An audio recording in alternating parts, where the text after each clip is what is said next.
So now we're going to look at the ayat Maliki Yawmiddin.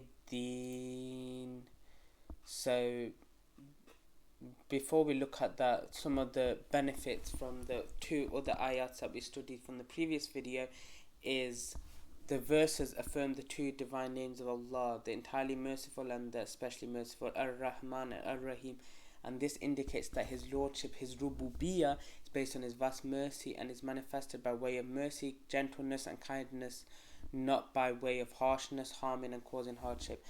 And saying Ar-Rahman Ar-Rahim after the words Rabbil Alameen is given hope after giving a warning, because the Lord Ar-Rabb is the Almighty, the most strong, and following a warning with the message of hope is more effective in helping people in having that balance and obeying Allah and worshipping Allah, having the fear of Allah and having the hope of Allah subhanahu wa ta'ala. So looking at Maliki Yawmiddin, the words Maliki Yawmiddin, the sovereign of the day of recompense, or how this verse is recited according to the most known modes of recitation, the qiraat. In another mode of recitation, it is recited as Maliki Yawmiddin. So yeah, that's how it is recited in another.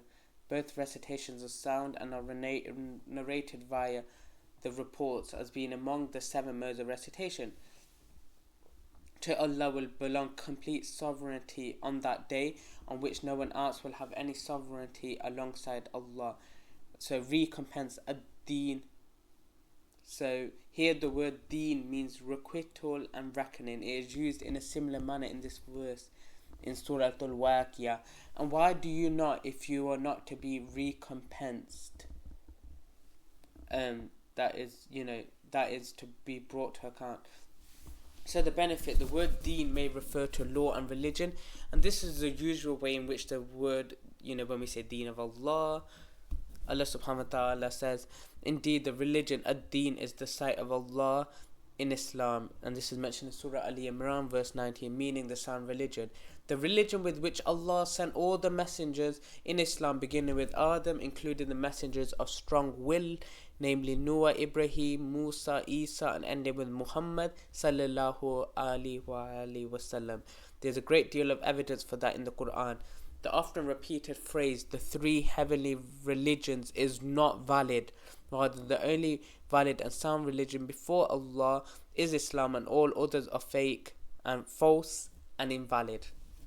The religion in Surah Al-Ma'idah, Allah subhanahu wa ta'ala in verse 48, to each of you be prescribed a law and a method. This religion is one, although the laws may vary from messages, from one message to another, depending on what was revealed within the scriptures in terms of the laws mentioned in it. The fact that Allah's sovereignty is mentioned in particular with regard to the day of recompense does not mean that He is not the sovereign of other days and times, for He has already stated that He is Rabbil Alameen, is the Lord of the worlds, which is applicable to this world, referring to the dunya, but it also refers to the akhirah as well. So in terms of what we learn from these verses is that it affirms the absolute sovereignty of Allah on the day of resurrection.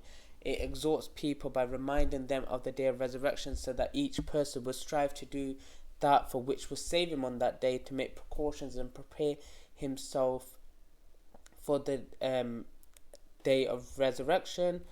As mentioned, and Allah's sovereignty will become clear to all of His creation on the day of resurrection, as mentioned in Surah Ghafir verse 16, to whom belongs all sovereignty this day, to Allah, the one, the prevailing.